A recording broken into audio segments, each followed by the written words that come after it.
Breaking news చూస్తున్నాం. దేశంలోని పలు రాష్ట్రాల్లో కరోనా వైరస్ కేసులు పునరుద్ధరణ నేపథ్యంలో కేంద్ర ప్రభుత్వం అప్రమత్తమైంది. ప్రస్తుత పరిస్థితిని నిరంతరం పర్యవేక్షిస్తున్నామని, అవసరమైన చర్యలు తీసుకుంటున్నామని కేంద్ర వైద్య ఆరోగ్య శాఖ తెలిపింది. దేశవ్యాప్తంగా కొన్ని రాష్ట్రాల్లో కోవిడ్-19 కేసులు పెరుగుతున్నట్లు కేంద్రం గుర్తించింది. ముఖ్యంగా కేరళ, తమిళనాడు, కర్ణాటక, మహారాష్ట్ర వంటి రాష్ట్రాల్లో కొత్త కేసులు నమోదవుతున్నాయని పేర్కొంది కేంద్రం. కొన్ని రాష్ట్రాల్లో కరోనా కేసుల నమోదును సమీక్షించాం. కేరళ, తమిళనాడు, కర్ణాటక, మహారాష్ట్రలో కరోనా కేసులు నమోదయ్యాయి.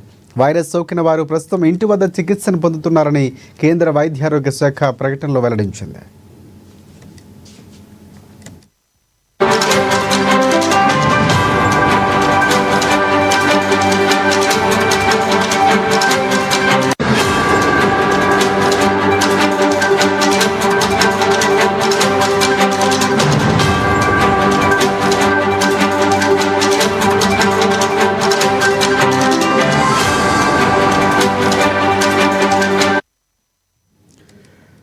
దేశంలోని పలు రాష్ట్రాల్లో కరోనా వైరస్ కేసులు పునరుద్ధరణ అవుతున్న నేపథ్యంలో కేంద్ర ప్రభుత్వం అప్రమత్తమైంది. ప్రస్తుత పరిస్థితిని నిరంతరం పర్యవేక్షిస్తున్నామని, అవసరమైన చర్యలు తీసుకుంటున్నామని కేంద్ర వైద్య ఆరోగ్య శాఖ తెలిపింది. దేశవ్యాప్తంగా కొన్ని రాష్ట్రాల్లో కోవిడ్-19 కేసులు పెరుగుతున్నట్లు కేంద్రం గుర్తించింది.